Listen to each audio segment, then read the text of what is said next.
मेरा नाम रीना है। मेरी उम्र 14 साल है। आज मेरी सुहागरात थी। मेरे पति ने मुझे मेरी उम्र का लिहाज न करते हुए मेरे साथ वो सब कुछ किया जो मुझे तो पता भी नहीं था और मैंने सोचा भी नहीं था। ये बिस्तर की सलवटें मुझे गुजरी रात की याद दिला रही थी। जब मैंने पलटकर अपने बिस्तर को देखा तो मैं फिर से बेहोश हो गई। मैं राजस्थान के रहने वाली हूँ। बहुत ज्यादा गरीब फैमिली से हूँ।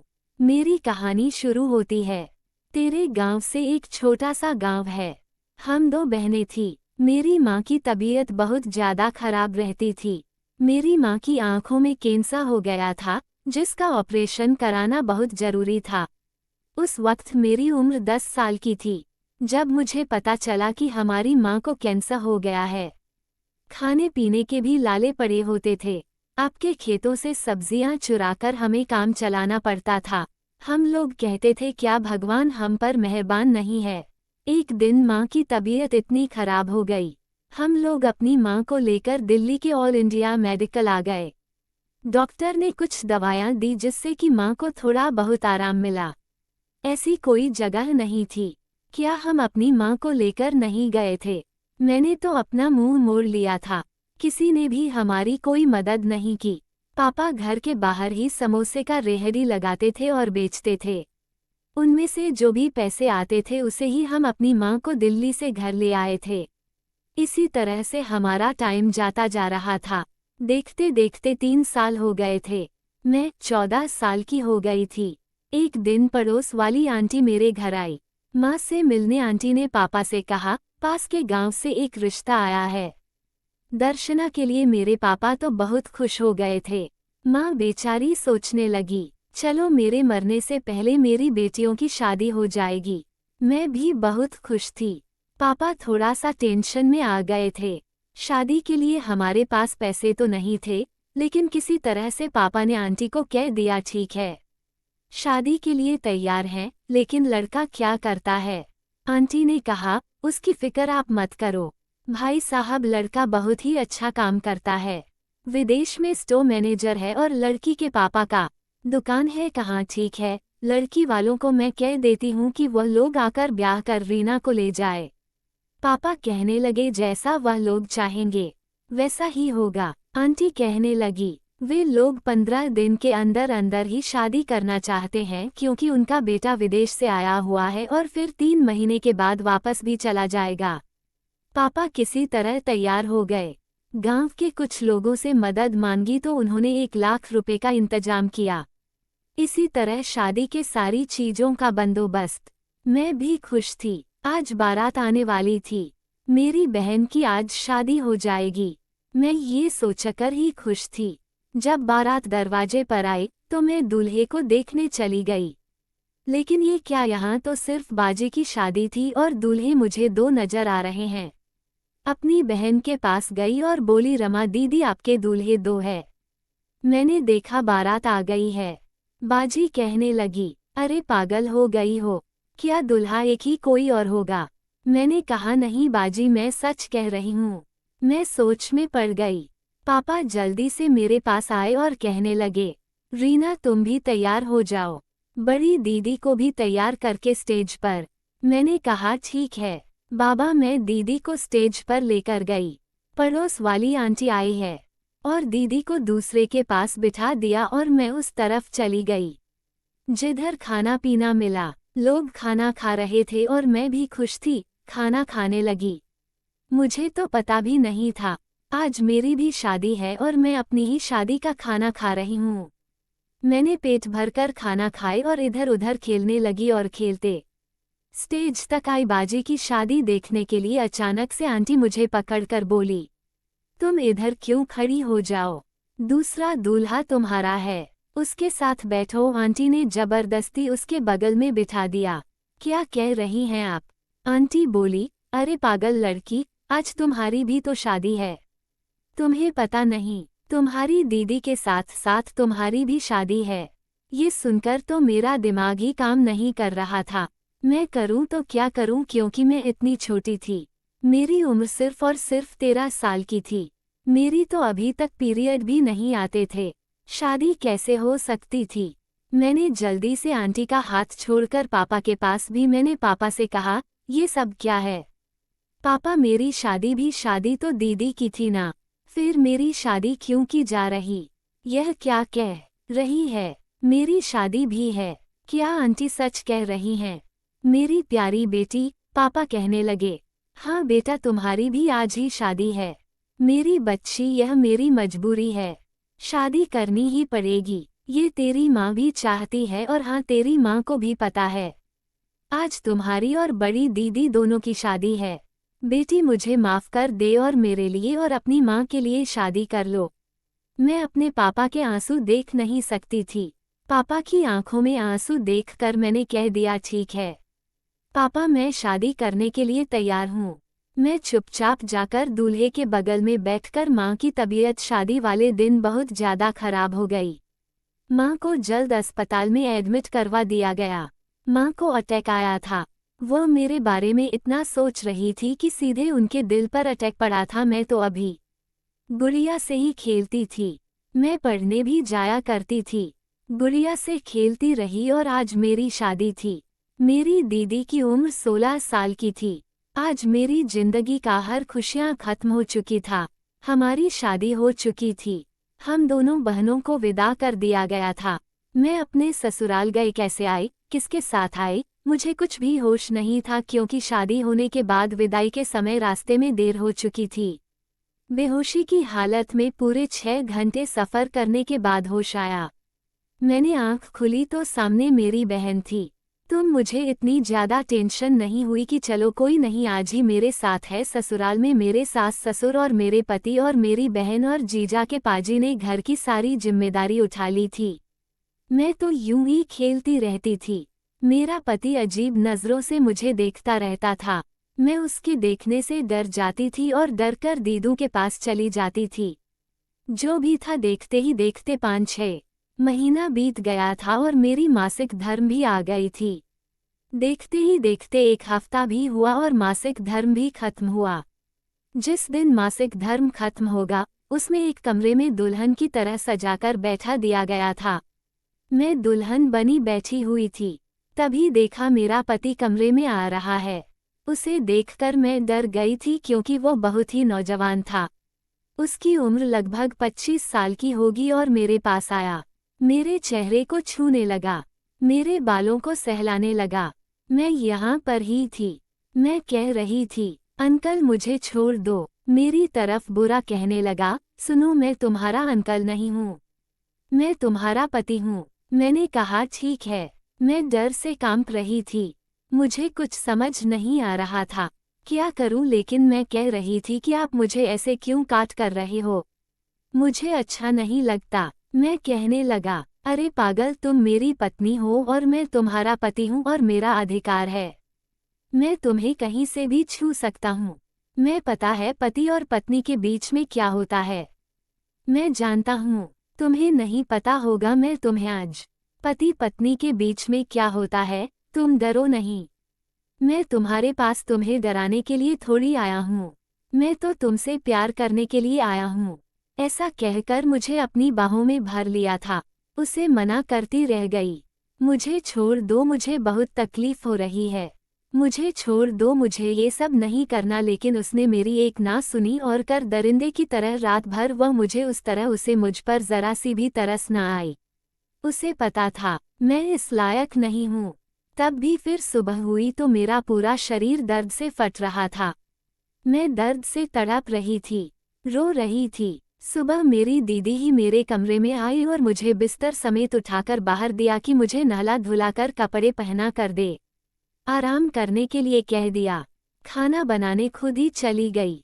मेरे लिए वह खाना लेकर आई। मैंने खाना खा लिया और सो गई। मैं बहुत रो रही थी। अपनी भाभी से कह रही थी, आप मुझे छोड़कर नहीं जाना। वो दरिंदा मेरे पास आ जाएगा। मेरे साथ फिर से वही सब। बहुत अजीब इंसान है। उसने मेरे साथ बहुत गलत किया।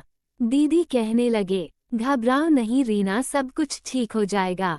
देखना, तुम बिल्कुल ठीक हो जाओगी। बिल्कुल पहले जैसे खेलने कूदने ने घबराने की कोई जरूरत नहीं है।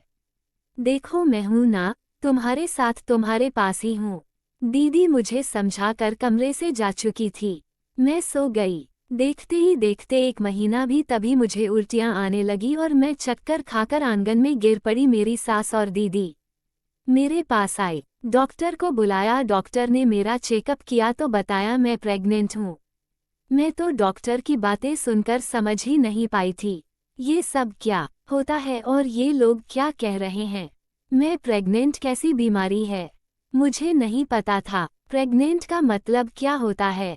लेकिन अच्छी बात ये थी, उसी दिन पापा घर आए और कहने लगे, माँ बिल्कुल ठीक हो गई है। ये कैसा चमत्कार था। आज पता चला कि मैं प्रेग्नेंट हूँ और आज ही पता चला कि माँ ठीक हो गई है। मैं तो डर गई थी, कहीं माँ परेशान ना हो जाए ये सुनकर कि मैं प्रेग्नेंट हूँ और मैं ठीक हो चुकी थी। इस बात की मुझे बहुत खुशी थी। आज तो मेरी जिंदगी पूरी तरह से बर्बाद हो चुकी थी, क्योंकि मेरी शादी ऐसे इंसान से हो चुकी थी जिसका मेरे साथ कोई जोड़ ही नहीं था। उस दिनों बाद मुझे पता चला, मेरे पति ने अपने माँ बाप से छुपाकर एक और शादी कर रखी थी। वो लड़की मेरे सास ससुर को पसंद नहीं थी। मुझे इन सारी बातों की कोई भी जानकारी नहीं थी और ना ही मुझे समझ आती थी। मैं सोचती थी, एक और पत्नी है तो उसमें मेरा क्या बिगड़ेगा। मेरी तो अब उस इंसान के साथ शादी हो चुकी है, अब तो यह मेरा पति है। इस तरह से टाइम बीत रहा था। धीरे धीरे 5 महीना भी चुका। 5 महीनों के अंदर मेरा पेट फूलने लगा था। मैं डर गई थी। मैं अपनी सास के पास गई और कहने लगी कि माँ जी मेरा पेट क्यों बाहर को आ रहा है? मेरे पेट में ऐसा क्या हुआ? मेरे साथ में मुझे कहाँ कुछ नहीं बेटा, ऐसा होता है तुम जाकर आराम करो, सब जाएगा। मैं अपनी भाभी के पास गई। मेरी दीदी भी इतना नहीं जानती थी, लेकिन उन्होंने कहा कि देखो रीना प्रेग्नेंट हो, इसका मतलब होता है कि तुम्हारे अंदर एक नन्ही सी जान पल रही है।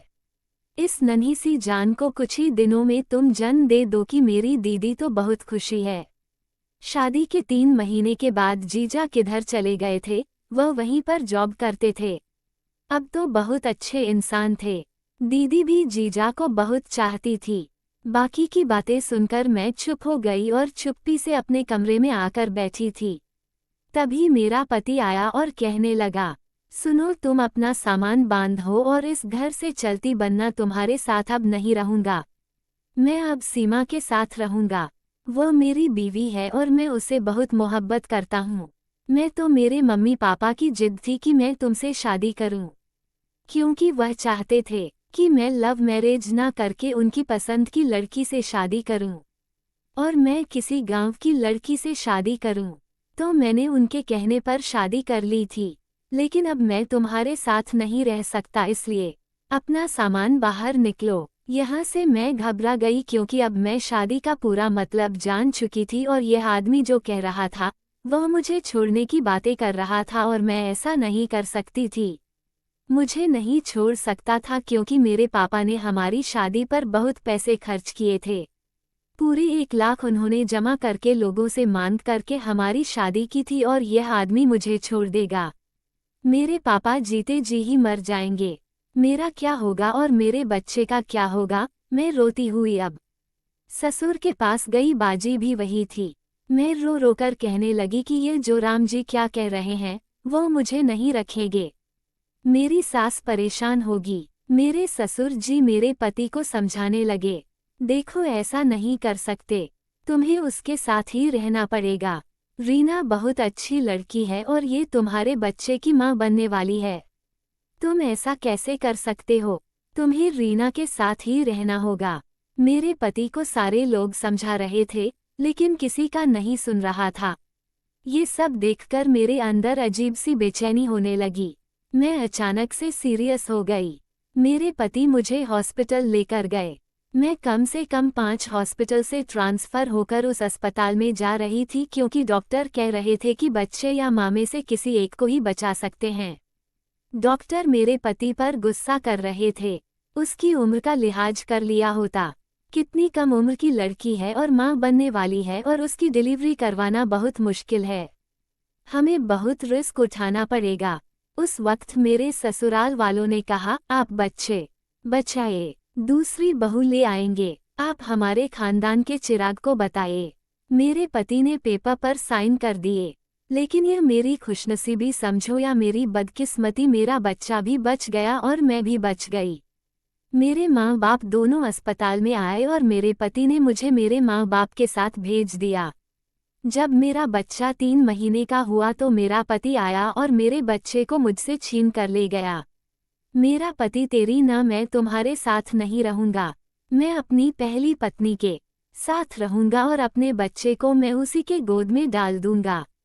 मेरा पति मेरा 3 महीने का बच्चा छीन कर ले गया।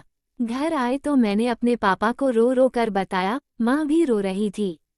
मेरे पापा मुझे समझाने लगे, कहने लगे रीना परेशान ना हो, ससुराल वाले पढ़े लिखे लोग हैं, अच्छे लोग भी ऐसा कर रही हूँ, ऐसा करो तुम वापस अपने ससुराल चली जाओ।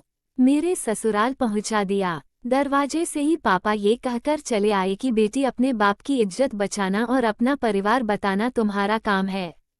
इन मामले में मैं नहीं बोल सकता, तुम देखो अपने से बचा लो और देखो ससुराल वाले के सामने चुप्पी से बर्दाश्त कर लेना। मैंने कहा ठीक है पापा, इतनी छोटी सी उम्र में मुझे इतनी सारी मुश्किलों का सामना करना पड़ रहा था। मैं इतनी कम उम्र में 14 साल की उम्र में ही माँ बन गई थी। मैं बदकिस्मती से बच गई थी। मैं अपने बस रहने के लिए मजबूर थी। हाँ, बनना किसे कहते हैं, मुझे आज एहसास हुआ था। मुझे मेरे बच्चे के साथ रहना था। मैं ससुराल पहुंची तो सीधे अपने कमरे में अपने बच्चे के पास गई। मैंने अपने उठा दिया, सीने से लगा लिया। उस वक्त मेरा पति मेरे कमरे में ही था। उन्होंने दरवाजा बंद किया, बच्चे को खींचकर बेड कर रख दिया।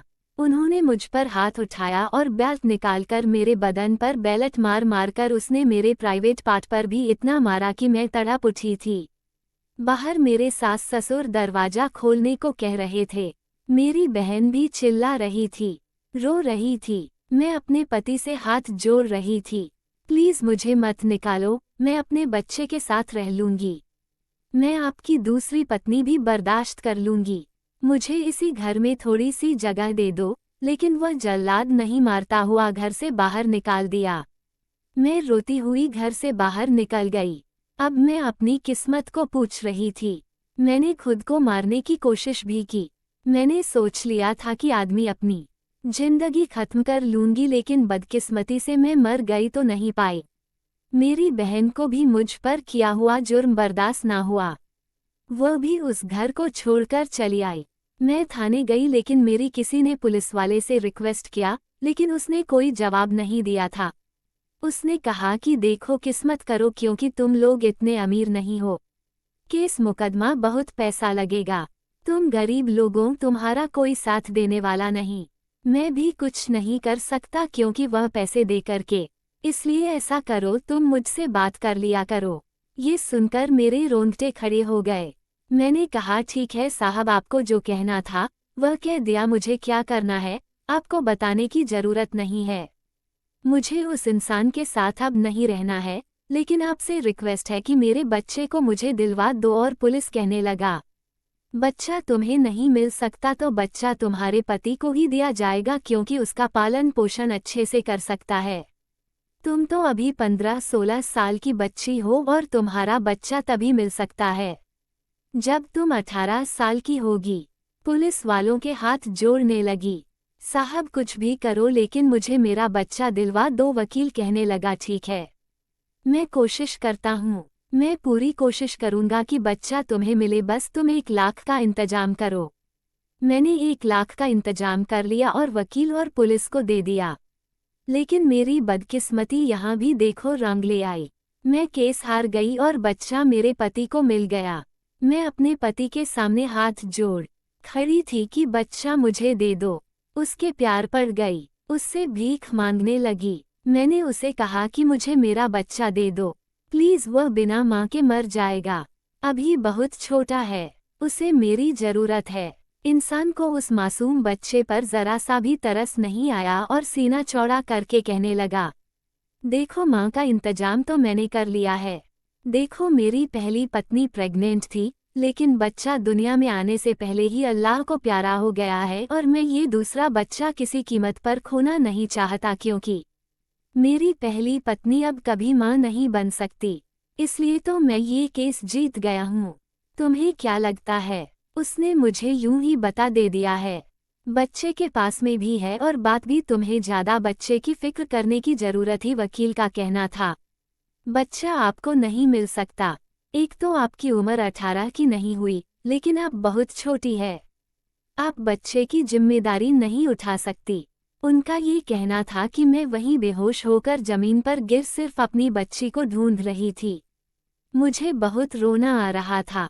मैं दीवारों में सर दे देकर अपने आप को मार देने की कोशिश कर रही थी। मुझे मेरा बच्चा बहुत याद आता, तरह से करते करते काफी दिन बीत गया। पापा ने मुझे रिश्तेदार के घर भेज दिया। मैं खाना के घर आ गई।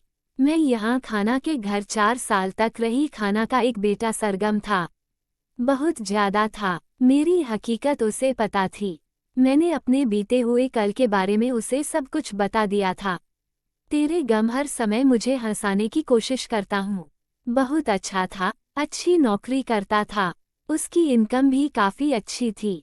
उसने मेरे आगे की पढ़ाई कंप्लीट करवाए। मैं यहाँ बहुत खुशी पापा से बात करती रहती थी। पापा को बता दी थी कि मैं यहाँ पर बिल्कुल ठीक हूँ। मैं भी पापा से कह देती, आप परेशान ना हो और बाजी को कह दो कि वह जीजा जी को मनाने और जीजा जी के साथ ही बाहर विदेश चली जाए। मेरे जीजा जी कतर में काम करते थे तो कोई गलती नहीं थी। उन लोग के साथ नहीं रहते थे मेरे कहने पर। जीजा जी के साथ रहने का फैसला कर लिया। जीजा जी दीदी को विदेश कर ले गए। अपनी जिंदगी में खुश रहने लगी। मुझे भी बहुत खुशी हुई थी क्योंकि मेरी वजह से दीदी घर छोड़कर आ गई थी। ने कहा कि मैं उस घर में वापस नहीं जाऊंगी। जीजा जी तैयार हो गए और उन्होंने दीदी को कतर में ही बुला लिया है। मेरे मम्मी पापा भी अच्छे से रह रहे थे। मैं उनसे बात करती रहती थी और मेरी मौसी पूरी कोशिश करते थे कि मैं अपनी पुरानी यादों को भूल जाऊं। मेरे साथ जो भी हुआ वह मैं सब कुछ भूल जाऊं, लेकिन मैं कैसे भूल सकती थी वह सारी बातें, वह सारे हाल मेरे साथ भी, दिमाग भी मेरे बदन में मौजूद हैं। एक दिन मैं रो रही थी तभी सरगम मेरे पास आया और कहने लगा, रीना तुम बुरा ना मानो तो एक बात बोलूं। मैंने कहा, हाँ बोलो, क्या कहना चाहते हो। कहने लगा कि तुम्हें अगर दोबारा शादी करने का मौका मिले तो तुम क्या करोगी। मैंने कहा, बिल्कुल नहीं। मुझे नफरत है शादी के नाम से। मैं अपनी जिद में कामयाबी हासिल करना चाहती हूँ। मैं अपने पैरों पर खड़ा होना चाहती हूँ। मैंने कहा, ठीक है, अच्छी बात है, लेकिन अगर तुम्हें अच्छा लड़का मिले तो क्या तुम शादी नहीं कर सकती रीना। मैंने कहा, बिल्कुल नहीं। अच्छे तो वे लोग भी थे, पढ़े लिखे थे, लेकिन क्या हुआ बाद में जब हकीकत सामने आई तो मेरे साथ क्या हुआ। इतनी छोटी सी उम्र में मैंने बहुत कुछ भी कहे। मुझे शादी के नाम पर डर लगने लगा। तुम क्यों डरती हो, मैं हूं ना तुम्हारे साथ। देखो तुम बुरा ना मानो, शादी कर सकती हो कि ऐसी बातों ने मेरे रोंगटे खड़े कर दिए थे। ये कैसे हो सकता है, जरा कम मेरे बारे में हर कोई जानता था और इतना कुछ जानते हुए मुझसे शादी कैसे। कमल एक बहुत अच्छा लड़का है, उसे तो कोई भी लड़की मिल सकती है और इतना अच्छा नौकरी करता है। जैसी लड़की से शादी करने के लिए तैयार कैसे हो सकता है। कहने लगा, देना मैं माँ से बात करूँगा। तुम एक बार हाँ कह दो तो तुम्हारी जिंदगी में जो भी दुख है वह मैं सारे खत्म कर दूंगा। मैं तुमसे वादा करता हूँ, मैं तुम्हारी जिंदगी के सारे जख्म को मिटा दूंगा। अपनी माँ, और सच कहो तो जब से तुम आई हो ना मेरी जिंदगी में तुमसे मोहब्बत करने लगा हूँ। हमारे इस मासूम चेहरे से तुम्हें पता है तुम बहुत अच्छी लड़की हो। तेरी माँ को भी इस बात से कोई हमसे कहा नहीं, ऐसा नहीं हो सकता। मैं तुमसे शादी नहीं कर सकती। कभी नहीं आना, कभी नहीं मानेगी इस रिश्ते के लिए कमल के। अगर मान गई तो तुम्हें कोई एतराज तो नहीं। मैंने कहा, मैं सोचकर बताऊंगी। मैं अभी उन सारी बातों को भूल नहीं पाई हूँ। मैं अपने बच्चे को आज भी याद करती हूँ। मेरा दिल तड़प उठता है। मैं अपने अपने बच्चे को छोड़ना चाहती हूँ, उसके साथ रहना चाहती हूँ, पर मेरी किस्मत तो देखो, उसे सीने से भी नहीं लगा सकती। वह कहने लगा, रीना देखो, मैं समझ सकता हूँ, जिंदगी भर अकेली नहीं रह सकती हो ना, हमें किसी के साथ की जरूरत तो होगी। जिंदगी कब तक बताओ। मेरे करीब आया और कहने लगा, देखूं तेरी ना, मैं तुमसे मोहब्बत करता हूँ। तुम्हारे लिए मैं तुम्हारे बच्चे को भी अपनाने को तैयार हूँ। तुम एक बार हाँ कर दो, मैं तुमसे शादी करके जरूर वापस जाऊंगा। तुम्हारे फोन में लाकर रख लूंगा। उसका इतना कहना था, फोन कर रोने लगी थी और कमल के सीने से लग गई थी। कमल ने मुझे अपनी बाहों में भर लिया था। तभी मौसी ने हमें देख लिया, तेरे पीछे पीछे चला गया। अपने कमरे में जाकर मौसी को पूरी कहानी सुनाई कि मैं रीना से मोहब्बत करने लगा हूँ। कमल ने पूरी कोशिश की खाना बनाने की, ने कहा, जब तुम, मुझे तो रीना बहुत पसंद है और मैं रीना को अपनी बहू भी बनाना चाहती थी, लेकिन मुझे डर था कहीं तुम मुझसे नाराज ना हो जाओ। जब ये बात सुनकर कमल के सीने से लग जा, मेरे कमरे में आना, ने कहा, रीना मेरी बच्ची, तुम्हें बहुत दुख मिले हैं। मैं चाहती हूँ तुम कमल से शादी कर लो और अपनी जिंदगी की नई शुरुआत करो। तुम अपने सारे बीते हुए पल को भूल जाओ और अपनी जिंदगी की नई शुरुआत करो। मैं अपनी मौसी के सीने से लग गई और मैं इस रिश्ते के लिए तैयार होके आना ने माँ को और पापा को भी बुला लिया। आपने हमारी शादी बड़ी धूमधाम से करवाई। आज मैं कमल की दुल्हन बनकर उसके कमरे में बैठी हुई थी। मेरे करीब आया और उसने मुझे अपनी बाहों में भर दिया। अपनी मोहब्बत से मुझे भी बहुत याद में बहुत खुशी। धीरे धीरे वक्त इसी तरह बीत रहा था। एक दिन मेरे पास आया और कहने लगा, रीना चलो, हमें इलाहाबाद जाना है। इलाहाबाद का नाम सुनकर ही मेरी रूह कांप उठी हूँ।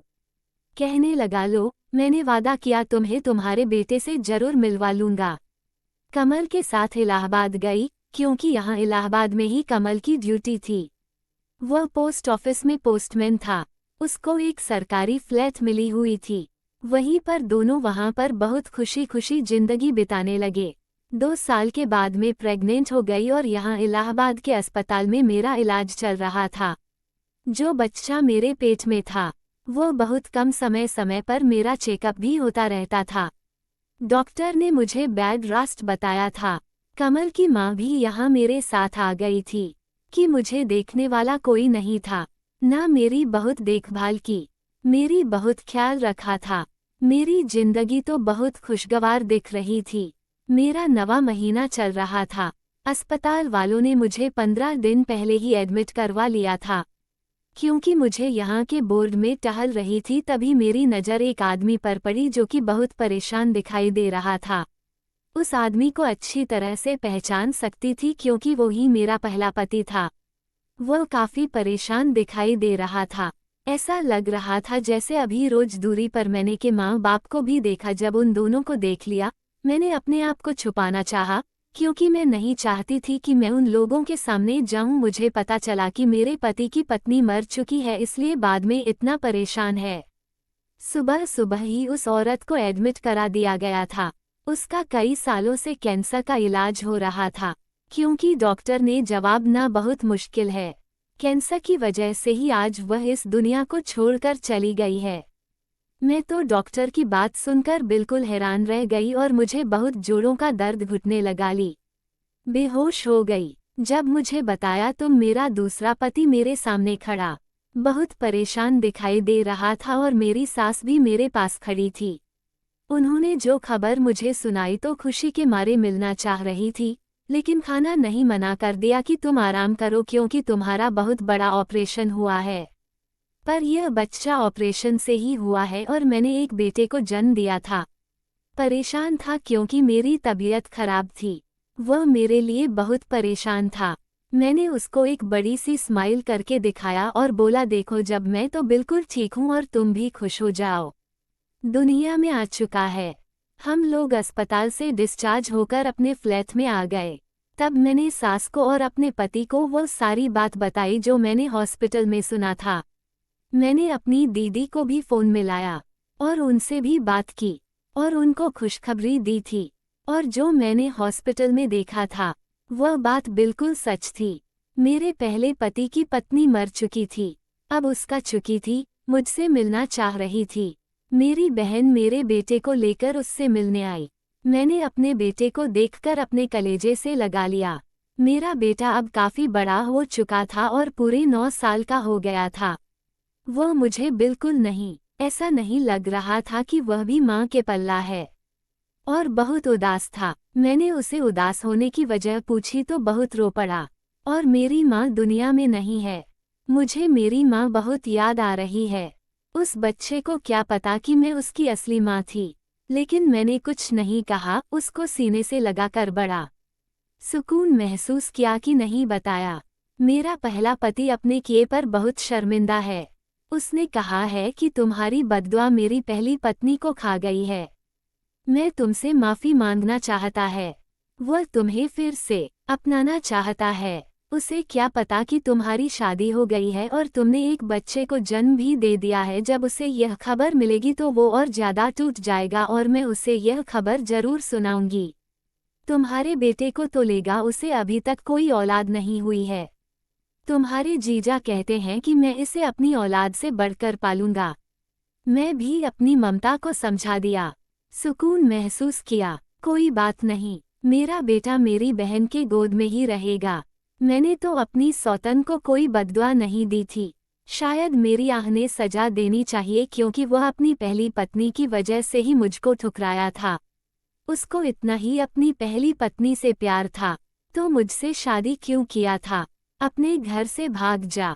अपने माँ बाप से मना कर देता, लेकिन उसने मुझ मासूम पर अपनी मर्दानगी दिखाई। मुझे उस छोटी सी उम्र में बर्बाद करके रख दिया। उसकी सजा तो भगवान ने उसे दे दिया है। इससे बड़ी सजा और कोई नहीं है। पल पल कर देगा, ना तो उसकी पहली पत्नी रही और ना ही दूसरी पत्नी उसे मिल सकती है। बाकी मुझसे और मेरे बच्चे से मिलकर अपने घर चली गई। जब उसने ये खबर सुनाई दौरान बिल्कुल पागल हो गया था। उसने एक कमरे में अपने आप को कैद कर दिया था। न ही वह खाता था, न ही किसी से बात करता था। उसके माँ बाप भी उसके लिए बहुत परेशान हैं। उसका कहना है कि मैं एक बार जरूर रीना से माफ़ी मांग लूँगा। चाहे रीना मुझे माफ़ कर दे, चाहे तो अपने बेटे को ले जाए, लेकिन मैंने अपने बेटे को अब अपनी बहन को सौंप दिया है, क्योंकि वह देओल अपने पहले पति से कभी सामना नहीं करना चाहती। मैं उसकी शक्ल भी नहीं देखना चाहती।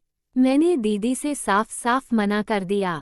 मैं उस नीच आदमी से कभी नहीं मिलना चाहती, चाहे वह मर गई, कोई फर्क नहीं पड़ता। आप लोग मुझे कमेंट में जरूर बताइए, क्या मुझे अपने पहले पति से मिल लेना चाहिए या नहीं, और क्या मैं अपने बेटे को अपनी बहन को सौंपकर अच्छा किया या गलत? कमेंट में अपनी राय जरूर दें। और क्या मेरे पहले पति ने जो मेरे साथ किया था, क्या उसको कभी माफ़ी दी जा सकती है? आप लोग मुझे कमेंट में जरूर लिखिएगा, क्योंकि मेरी दीदी की सास ससुर दोनों ही दीदू पर प्रेशर डाल रही है कि वो मुझे मना ले कि मैं पहले पति के सामने जाऊंगा।